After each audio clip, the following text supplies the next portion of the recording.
So let us complete our discussion on the classification of products. And we have discussed that products are of different types. And the analysis of product requires what type of product are you dealing in? कैसे product के साथ आप deal कर रहे हैं? What sort of a product you consider for sale? इसलिए product का analysis बहुत जरूरी होता है और उसी हिसाब से हम लोग अपने मार्केटिंग स्ट्रेटजी को डेवलप करने वाले हैं.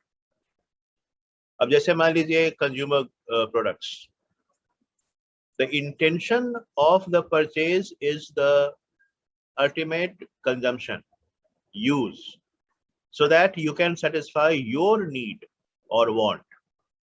जिसके बारे में हम लोग लास्ट क्लास में पढ़ा, 4 different types of consumer products. तो consumer products जो हैं, these are meant for the purpose of satisfying your need. मतलब उसका intention है ultimate consumption. We don't have to make a business by reselling it. उसका resale नहीं होना है या उससे कुछ हम लोग दूसरा प्रोडक्ट बनाकर बेचेंगे नहीं. वह प्रोडक्ट खरीदेंगे, अगर मान लीजिए वह रॉ मटेरियल भी होगा तो उसको यूज करके खुद ही हम लोग कंज्यूम करने वाले हैं. जैसे if you have bought noodles, तो कच्चा नूडल्स तो आप खाइएगा नहीं, उसको प्रिपेयर करेंगे, कुछ फिनिश प्रोडक्ट्स बनेगा, लेकिन अल्टीमेट कंजम्पशन होगा उसका, वो आप बेचेंगे नहीं. फिर अगर आप उसको बेचने लगे तो फिर वो बिजनेस प्रोडक्ट हो गया और फिर वो कंज्यूमर प्रोडक्ट कैटेगरी में नहीं आएगा. Mind it. सो किस क्राइटेरिया पर हम लोग जज करते हैं? On what criteria could we जज what sort of product it is? Intention of purchase. किस इंटेंशन से आप प्रोडक्ट को खरीद रहे हैं? क्या अल्टीमेट कंजम्पशन के लिए? तो कंज्यूमर प्रोडक्ट्स हो गए. उसी प्रोडक्ट को यूज करके कुछ और प्रोडक्ट्स बनाकर उसको बेचना होगा तो इंडस्ट्रियल गुड्स हो गया. राइट. टायर. अब टायर जो है वो किस लिए? अगर कोई हाउस होल्ड, जैसे वी पीपल, अगर हम लोग टायर खरीदते हैं अपने कार के लिए या बाइक के लिए तो कंज्यूमर प्रोडक्ट हो गया. लेकिन वही एमआरएफ कंपनी अगर टायर बेचती हो मारुति को, तो वो वही टायर इंडस्ट्रियल प्रोडक्ट्स हो जाएगा. तो याद रखिएगा क्या इंटेंशन है प्रोडक्ट के परचेज करने का, और उसी से डिसाइड होगा कि प्रोडक्ट कंज्यूमर प्रोडक्ट है या इंडस्ट्रियल प्रोडक्ट है. तुम याद रखिएगा what is the intention.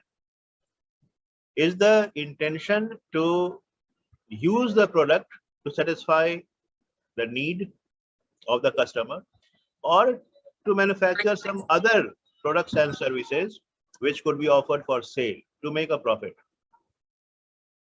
So let us discuss the different types of industrial goods today. Industrial products का क्या क्या कैटेगरी हो सकता है? आपको याद हो लास्ट क्लास में हम लोगों ने पढ़ा था कंज्यूमर गुड्स का 4 डिफरेंट कैटेगरी होता है. Remember? Convenience, shopping, speciality and unshort. Is it clear? ये चारों आपको याद रहने चाहिए. In the last class we discussed about all these different 4 types of consumer products.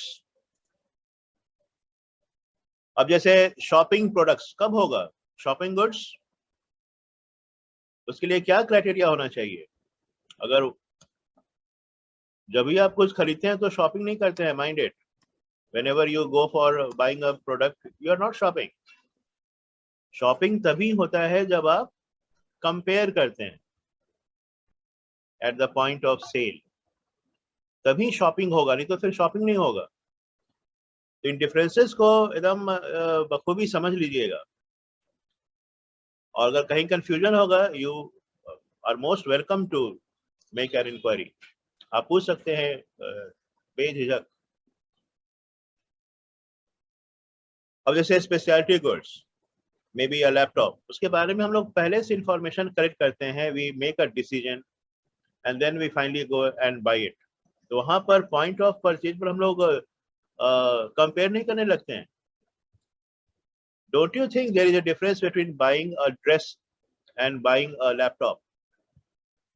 वहां जैसे लैपटॉप अगर खरीदना होगा तो आप जाकर स्टोर पे नहीं कहेंगे कि मुझे देख, अच्छा कौन कौन सा लैपटॉप आपके पास है, देखते हैं क्या क्या है. You already have made up your mind. अगर आपको कार खरीदनी है, आप वहां जाकर डिसाइड नहीं करेंगे। यू विल, उसका क्या ब्रांड इमेज है और various information regarding the features जो आपको चाहिए ही चाहिए, उसके बेसिस पर आप डिसाइड करने वाले हैं। तो याद रखिएगा। Let us move on. Industrial products, and obvious industrial products are those which are purchased with an intention to manufacture some other finished goods and services which could be offered for sale। ये हम लोगों ने पहले discuss किया हुआ है। Let us discuss the types। लिखिएगा number 1, types of industrial products. सबसे पहला है materials and parts. Write down. यहाँ आपको 3 डिफरेंट टाइप्स ऑफ प्रोडक्ट्स मिलने वाला है। इनफैक्ट रुके आपको स्लाइड दिखाते हैं। Material and parts, this is a slide, just jot down the points. सारा पॉइंट यहाँ पर क्योंकि बहुत एग्जॉस्टिव है। तो मटेरियल एंड पार्ट्स जो है, जो आप यहाँ देख रहे हैं,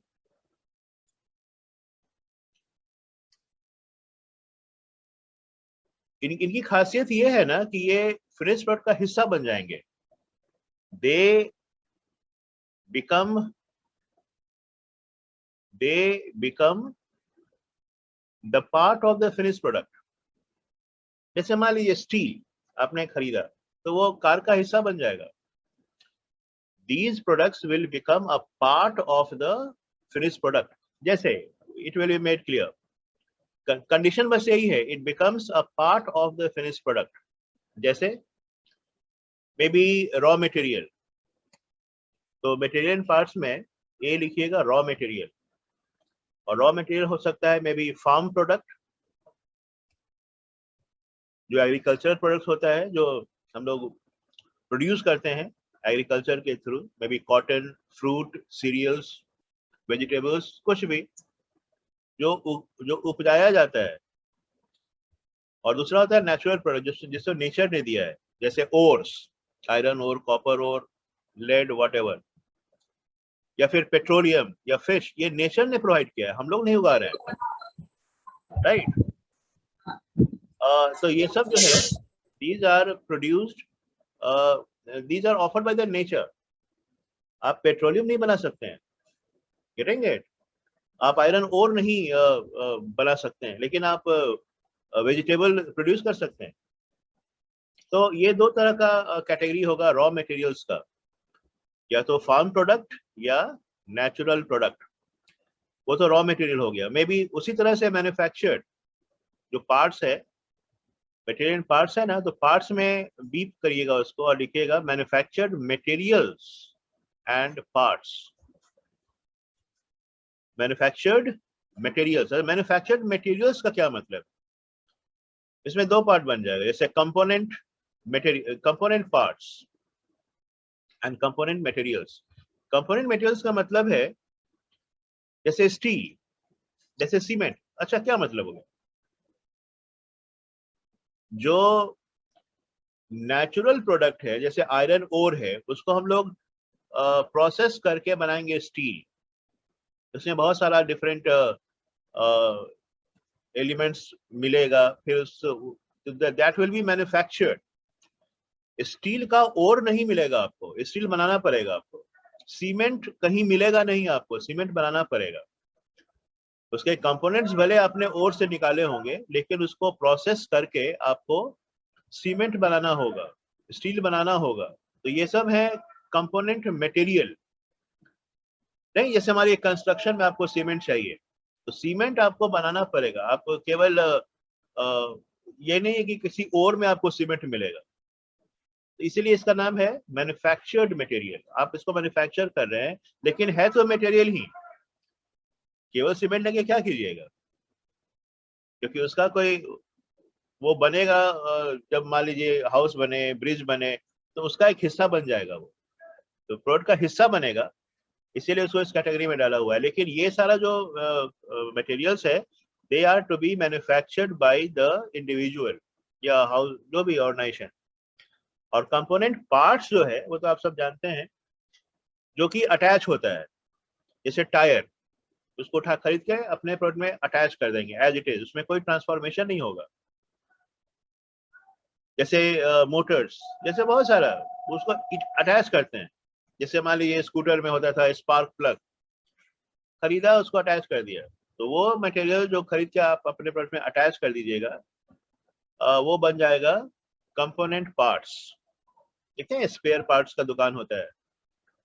आपका अगर बाइक खराब हो, साइकिल खराब हो, तो उसका जो पार्ट डिफेक्टिव होगा वो आपको मिल जाएगा, वो उसको आप रिप्लेस कर दीजिए। अब घंटी नहीं बज रहा है तो घंटी उसको हटा दीजिए, दूसरा घंटी लगा दीजिए उसमें, तो वो पार्ट को आप रिप्लेस कर सकते हैं। तो ऐसे पार्ट्स को बोलते हैं जो कि उसमें कुछ छेड़छाड़ नहीं करना है, वो वैसा का वैसा ही जुड़ जाएगा, तो कंपोनेंट पार्ट्स हो गया वो। ये जैसे मान लीजिए फैन में कंडेंसर खराब हो गया, तो पूरा फैन थोड़े बदलना होगा। इलेक्ट्रिशियन आएगा, बोलेगा ऐसा फैन कंडेंसर खराब हो गया, तो कंडेंसर ला के वो लगा देगा, फैन चलने लगेगा। तो ये कंपोनेंट पार्ट हो गया, एक ऐसा पार्ट जो अटैच होता है, खराब होगा उसको रिप्लेस कर देंगे, उसमें कुछ चेंज नहीं लाएंगे। Second is capital items. Capital items क्या होता है? This is a long lasting goods. एक तो जाहिर सी बात है इसकी लाइफ बहुत लंबी होने वाली है, long lasting, right. Long lasting goods that facilitate the manufacturing of finished products. इस ये फैसिलिटेट करेगा, वह प्रोडक्ट का हिस्सा नहीं बनेगा। Right, understand this. Material and parts आपके फिनिश प्रोडक्ट का हिस्सा बन जाएगा, उसी में अटैच हो जाएगा। लेकिन capital items will not become a part of the finish product. जो कैपिटल आइटम्स है उसको बनाने में मदद करेगा, सपोर्ट करेगा। जैसे मान लीजिए यहाँ दो जो उसका कंपोनेंट है, मे बी इंस्टॉलेशन, और इंस्टॉलेशन का मतलब है मे बी बिल्डिंग। इसे इंस्टॉलेशन होता है जो एक जगह फिक्स रहेगा, वो मूव नहीं करेगा। इंस्टॉलेशन की खासियत ये है कि these facilities will be fixed at a particular place. जैसे मान लीजिए बिल्डिंग फिक्स्ड है, ऑफिस हो, फैक्ट्री हो। लाइकवाइज फिक्स्ड इक्विपमेंट्स, जनरेटर हो, मेन फ्रेम कंप्यूटर हो, एलिवेटर हो, ये जैसे मान लो एलिवेटर फिक्स्ड होगा ना, या फिर मे बी जनरेटर जो होता है ना, बड़ा पोर्टेबल जनरेटर नहीं, जनरेटर पोर्टेबल भी हो सकता है, छोटा जनरेटर जो आप उठा के वहां से उठा ले आ सकते, वो इस कैटेगरी में नहीं आएगा। कैपिटल आइटम्स का कंडीशन है कि वो इंस्टॉलेशन का, कि वो फिक्स रहेगा, इसलिए नाम इंस्टॉलेशन है, तो एक जगह फिक्स रहेगा। ठीक है, और दूसरा होता है फिक्स्ड इक्विपमेंट। एक तो हो गया तुम्हारा जैसे बिल्डिंग, दूसरा है fixed equipment. Other one is accessory equipment. Accessory मतलब जो सपोर्ट करेगा, एडिशनल, जैसे होता है ना accessory, when you dress up to face an interview, accessories क्या होता है? Maybe the pen, maybe the belt, maybe the earring, ये सब एक्सेसरीज हैं। maybe the wrist watch।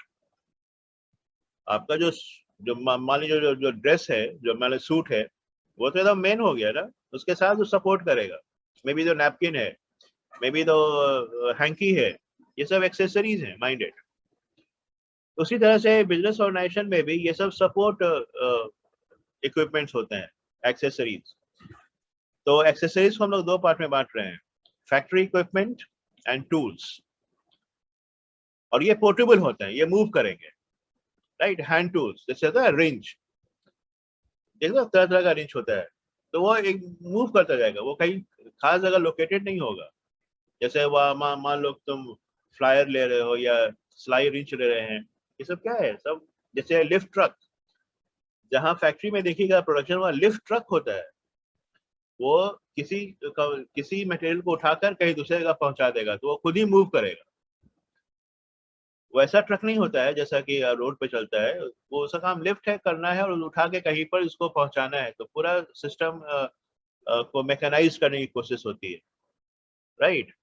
तो लिफ्ट ट्रक, ठीक है। Likewise you will find office equipment. एक तो हो गया factory equipment and tools, office equipment जो ऑफिस में काम यू होगा, जैसे फैक्स या कंप्यूटर या फर्नीचर, तो ये सब जो है ना, they will be used in at office. Likewise, third is supplies and services. याद रखना, supplies and services. और supplies and services का मतलब है short lasting. इसकी लाइफ छोटी होती है. जैसे कैपिटल आइटम का जो लाइफ है वो बहुत लंबा होता है. नहीं, जैसे मान लीजिए आपने मेन फ्रेम कंप्यूटर या जो जनरेटर खरीदा है वो उसकी लाइफ बहुत लंबी होगी.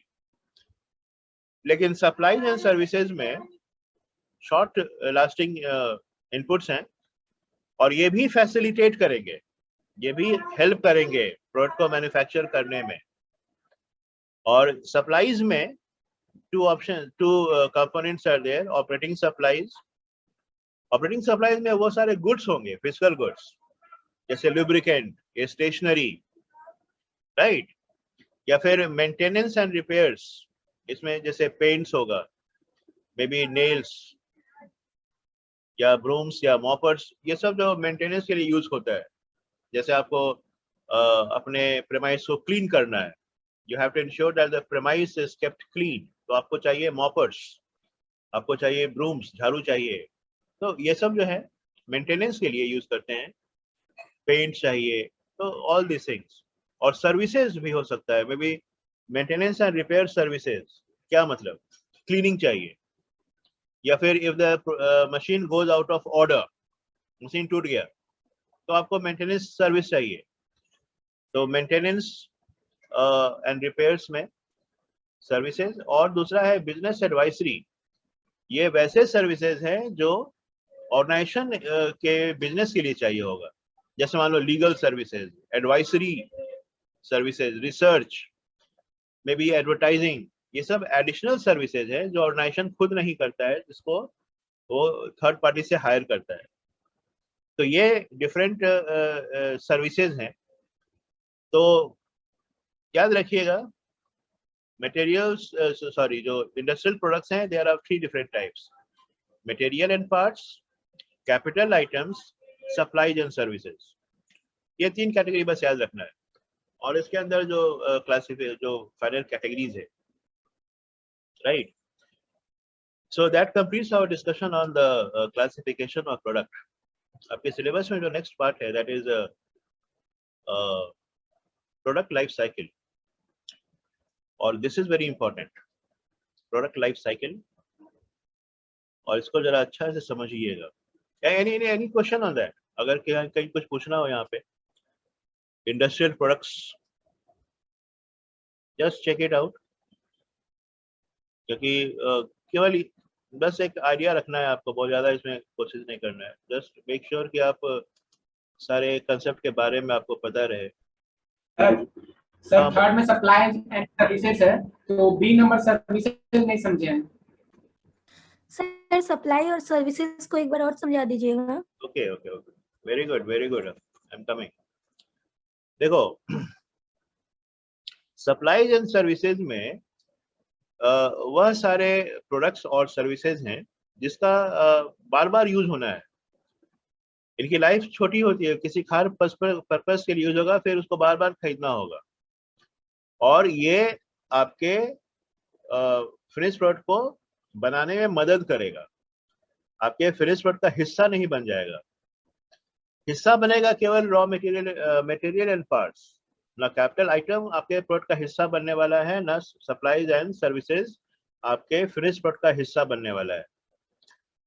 अब देखो, सप्लाईज में क्या होता है. सप्लाईज वह सारे फिजिकल गुड्स हैं. या एक तो फिजिकल गुड्स में डिवाइड कर लिया, दूसरा सर्विसेज में डिवाइड कर लिया. तो सप्लाईज वह सारे फिजिकल गुड्स हैं जो बहुत शॉर्ट लाइफ जिनका होगा, उनका लाइफ बहुत लंबा नहीं होगा और बार बार खरीदना पड़ेगा आपको. जैसे आप लुब्रिकेंट्स, जैसे मशीन डेप्रिसिएट नहीं करे, उसका कम करे, आपको लुब्रिकेट करना होगा, लुब्रिकेशन खरीदना होगा, तो बार बार खरीदना होगा. लुब्रिकेशन खत्म होता जाएगा, वैसे वैसे खरीदते जाइएगा. स्टेशनरी आइटम, जैसे मान लीजिए रजिस्टर, पेन, पेंसिल यूज होगा, खत्म होगा ऑफिस में, तो ये सारा ऑपरेटिंग सप्लाईज है, ऑपरेशन के लिए चाहिए मुझे।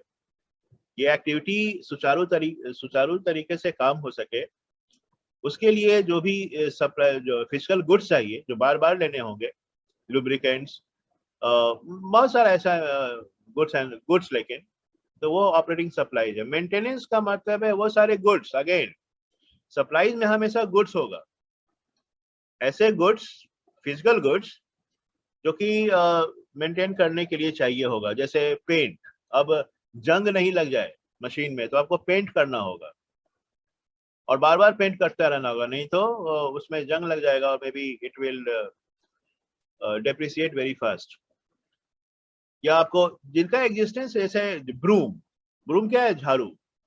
मॉपर क्या होता है, जो पोछा लगाते हैं। तो ये सब क्लीनलीनेस के लिए आपको फिजिकल गुड्स चाहिए, मॉपर्स खरीदना होगा, ब्रूम खरीदना होगा, ठीक है, कॉलिन खरीदते हैं शीशा को साफ करने के लिए, तो ये सब आपको चाहिए, फिजिकल गुड्स है, ये कोई सर्विस नहीं है।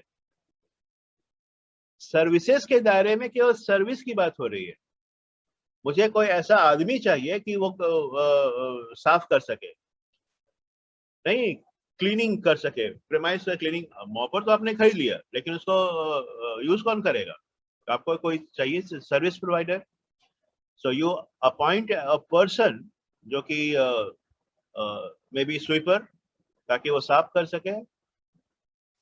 या फिर आपको चाहिए रिपेयर्स, अगर मशीन टूट गया तो आपको एक सर्विस चाहिए, एक ऐसे मैकेनिक की सर्विस चाहिए जो मशीन को ठीक करे, तो वो सर्विसेज आपको चाहिए। इसलिए दो कैटेगरी में बांटा हुआ है, एक फिजिकल गुड्स चाहिए मेंटेनेंस के लिए, दूसरा है सर्विसेज चाहिए मेंटेनेंस के लिए। और इसी तरह से बिजनेस एडवाइजरी, ऑर्गेनाइजेशन को बहुत सारा एडवाइसेस की जरूरत होती है, जैसे लॉ, लीगल प्रोविजंस। मान लीजिए कोई केस हो जाए आपके फ्रॉड के अगेंस्ट, तो कैसे लॉ लीगली आप अपने को डिफेंड कर सकते हैं, व्हाटएवर। बहुत सारा कंसल्टेंसी सर्विसेज चाहिए होता है आपको, नहीं मे बी आपको रिसर्च की रिक्वायरमेंट होती है, एडवर्टाइजमेंट की रिक्वायरमेंट होती है, मे बी पैकेजिंग की रिक्वायरमेंट होगी, तो वो आपको एडवाइस करेंगे कि आप क्या करें, what to do. Maybe organisation में कुछ प्रॉब्लम है, सॉर्ट आउट करना है, कोई कन्फ्रंटेशन, आपको सर्विस चाहिए होगा। May be N arbitrator will be appointed, may be auditors आपको चाहिए होंगे, ये सब एडिशनल सर्विसेज हैं। तो ऑर्गेनाइजेशन को मेंटेन करने के लिए, प्रोडक्शन एक स्मूथली हो सके, आपको बहुत सारे गुड्स एंड सर्विसेज चाहिए होंगे।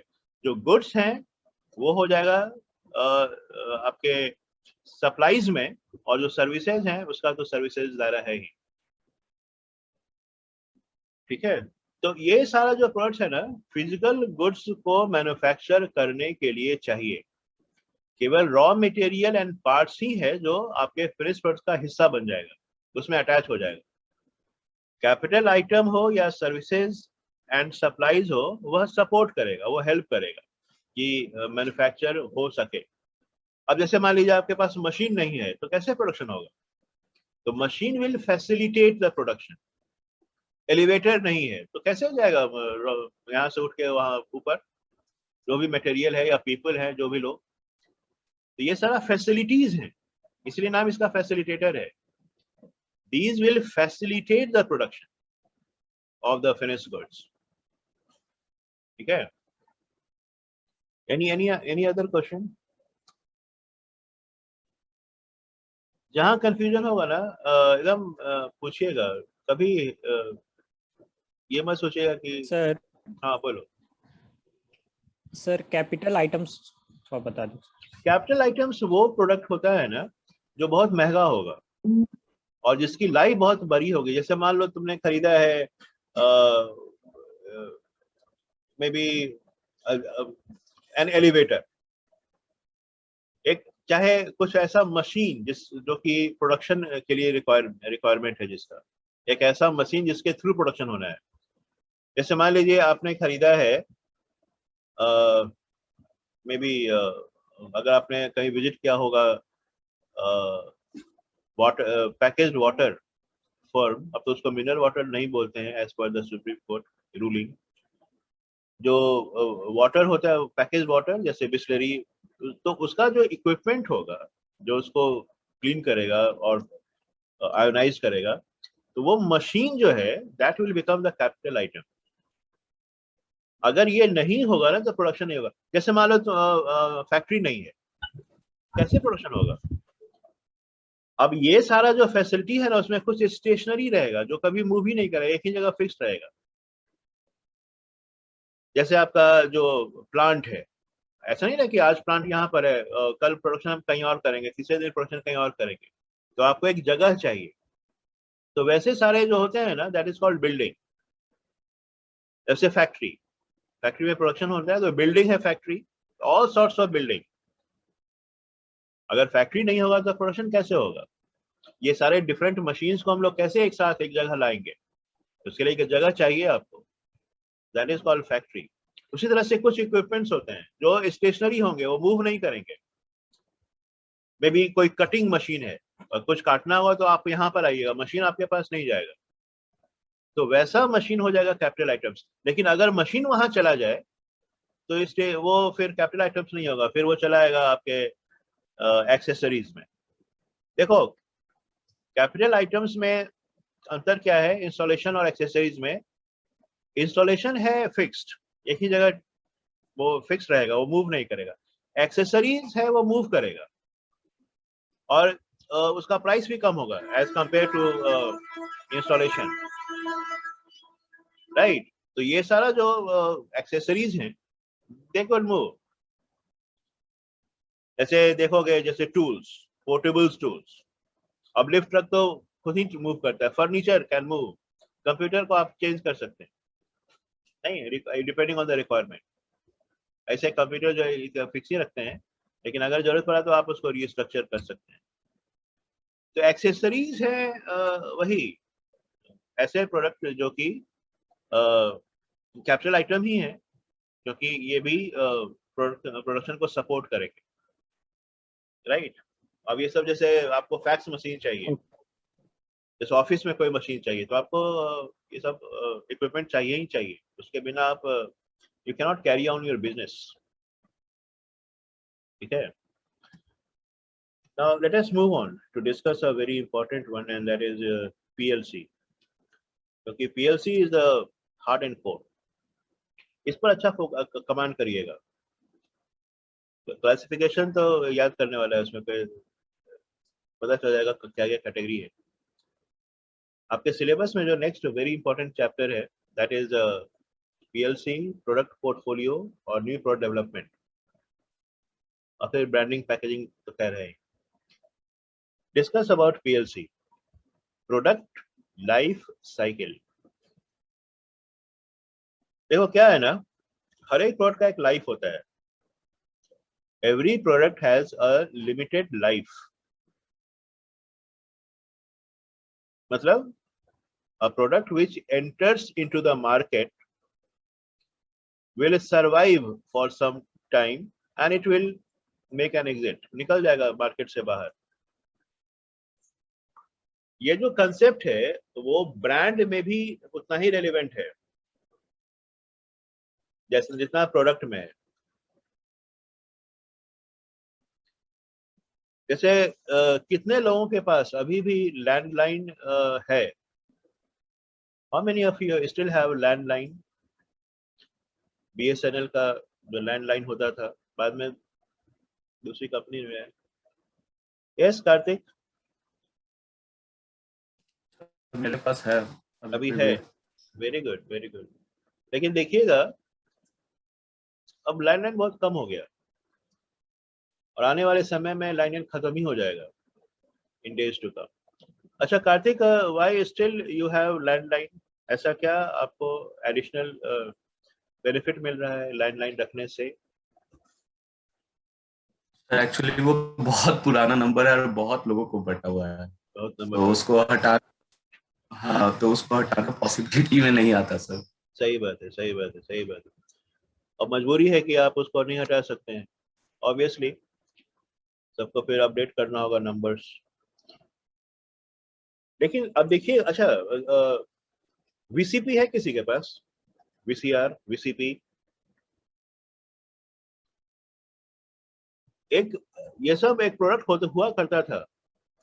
ग्रामोफोन याद है, देखिएगा पुराने फिल्म में ग्रामोफोन दिखाएगा आपको। कहाँ गया ये सब प्रोडक्ट? अच्छा वो एक होता था कैसेट, म्यूजिक कैसेट, साइड ए साइड बी, टेप रिकॉर्डर में लगाते थे। Yes sir. ऑन यस करते सर, थे। Yes sir. कहाँ गया सब? अब तो आप देखिएगा फिल्म का कैमरा, फिल्म जिसमें फिल्म रोल लगता था वो भी गायब हो गया। एक मिनट अटेंडेंस ले लूं। तो ये सब प्रोडक्ट गया कहाँ?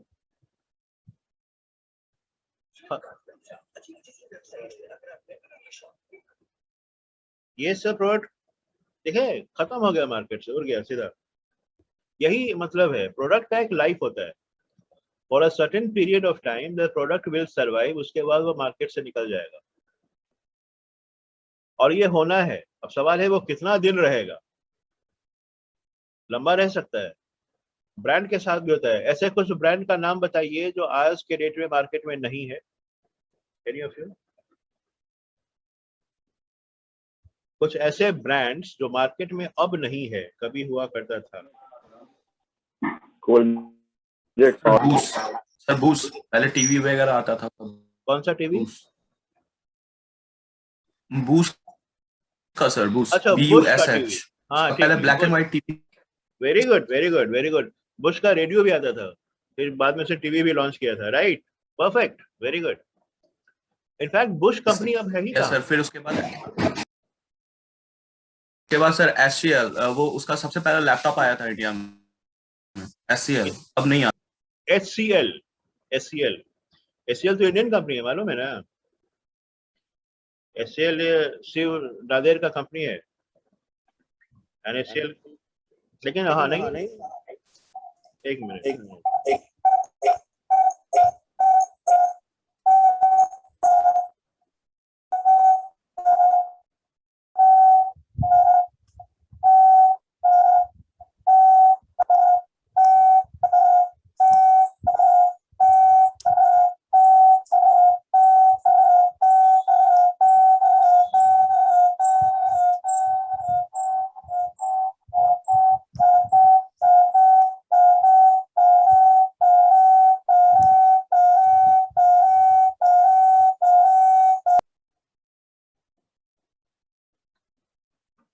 अब ये सब प्रोडक्ट कहाँ चला गया? बहुत सारे जो जैसे इवन बेबिंग सोप्स, एक साबुन होता था मोती, याद है? या फिर इवन डॉय, बच्चों का एक साबुन बुलाया था उन्होंने, गायब। पेजर, प्रोडक्ट की बात करें अगर, प्रोडक्ट ही गायब हो गया। किसी को याद है पेजर? साइमंस का एक फोन आया था सर सबसे पहले, मोटोरोला के बाद। साइमंस बहुत मोटा Right. मोटा फोन बनाता था। राइट, फोन साइमंस जर्मनी का कंपनी है ना? बहुत सही बोल रहे हो। कहाँ गया? अब तुम देखोगे वो फोन भी तो एकदम निकलने के कगार पे है। जो बार फोन होता है, एंड्रॉइड आने के बाद black and white phone, colour phone आ गया, कलर फोन आया, उसका एंड्रॉइड आ गया, डुअल सिम आ गया। अब वो पुराना नोकिया का जो फोन था, कहाँ? इक्का दुक्का होगा भी कहीं, आप कहीं साइड से खरीद भी सकते हो, दुकान में तो नहीं मिलेगा। मतलब जो प्रोडक्ट आया है वो उसका एक खास समय है, क्योंकि वो रिप्लेस हो जाएगा बेहतर प्रोडक्ट से। कस्टमर किसी का नहीं होता है, कस्टमर को बेहतर ऑप्शन चाहिए। अगर आज के डेट में कोई आपको कहेगा, अच्छा किसी को पेजर याद है? पेजर देखा है किसी ने या सुना होगा शायद? यस सर, देखा है मैंने। देखा है? देखा है मैंने। Right right right.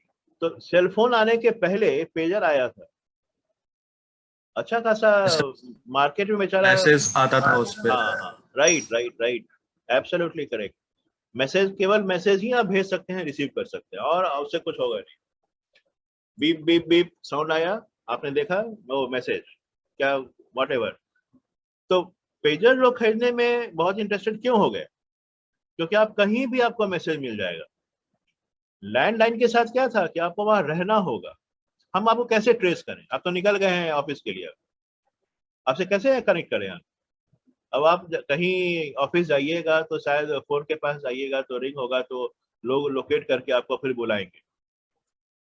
तो पेजर वाज मोर कन्वीनियंट। अब जहां भी हैं आपके साथ पेजर है, बिप बिप बिप साउंड हुआ, आपने देखा, अच्छा ये लिखा हुआ है कि you have to visit to that place और you come back, you take home this products, आपको मैसेज मिल गया, आप ट्रेस हो गए।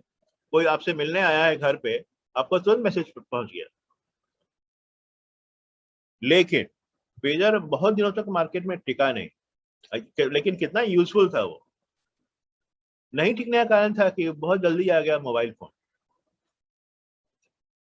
अब मोबाइल फोन से यह जो फैसिलिटी था, यह जो सर्विस था, वह बेहतर प्रोवाइड होने लगा। अब आप बात भी कर सकते हैं यू, और हमेशा बीप बीप का कोई जरूरत नहीं था, आप मैसेज भेज सकते हैं, बात कर सकते हैं। तो पीपल प्रेफर्ड मोबाइल फोन्स। और अगर आपको पहले याद हो, पहले का मोबाइल फोन जो होता था बहुत बड़ा होता था, बहुत भारी भरकम सा, और उसमें बड़ा सा एंटीना लगा रहता था।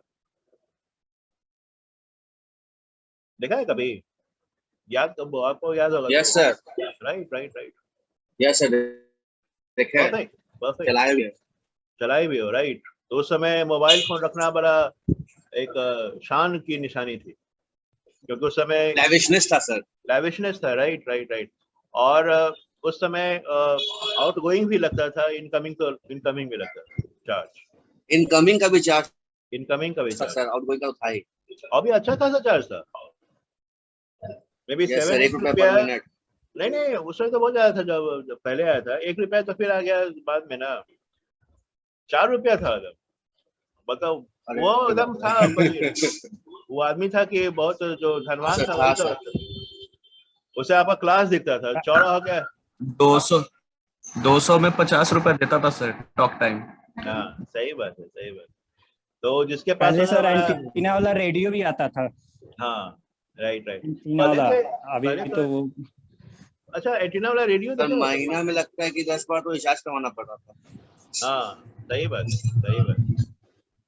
और बहुत महंगा था उस समय। वो तो जब कर लो दुनिया मुट्ठी में लेके आया रिलायंस, उसके बाद ही थोड़ा रेट कम हुआ, नहीं तो बाप रे, पहले तो भयंकर रेट था। अब जैसे रेडियो, रेडियो बड़ा सा मर्फी का रेडियो, और तो एंटीना लगता था पूरा घर में, अंदर में बड़ा सा यस एकदम। Sir, yes sir. अभी भी है सर। तो अब उसमें तुमको एफएम चैनल नहीं ना होगा, अब चैनल बदल गया। बंद है पहले सर। एम पता है ऐसा कोई इस्तेमाल भी नहीं करता है। इस्तेमाल भी नहीं करता, लेकिन उसका साउंड होता था बड़ा भयंकर, पूरा मोहल्ला सुनता था। वो रेडियो अगर बजा दोगे ना, अब तो रेडियो की खैर, जगह सारे गमा पा कारवां आ गया सर। हाँ हाँ ठीक ठीक ठीक, वेरी गुड वेरी गुड। देखो वही, वेरी गुड, कैसे प्रोडक्ट्स आता गया, चलता गया, निकलता गया, यही है प्रोडक्ट लाइफ साइकिल। कहने का मतलब ये कि a product has a limited life. Marketer क्यों ये इस पचड़े में पड़ रहा है? मार्केटर को ये क्यों समझना होगा? क्योंकि प्रोडक्ट अपने लाइफ टाइम में डिफरेंट स्टेजेस से गुजरेगा, जिसको हम लोग 4 पार्ट में बांटेंगे: introduction, growth, maturity and decline. 4 phase से गुजरेगा, गुजरना ही है उसको। जैसे किसी ने जन्म लिया है तो बच्चा बनेगा, जवान होगा, एडल्ट मैच्योर करेगा, और फिर वो पूरा हो जाएगा। एग्जैक्टली वही फॉलो करता है प्रोडक्ट भी। इंट्रोडक्शन में एकदम बचपना है, तब वो साइकिल आना ही आना है। अब ये कितना लंबा या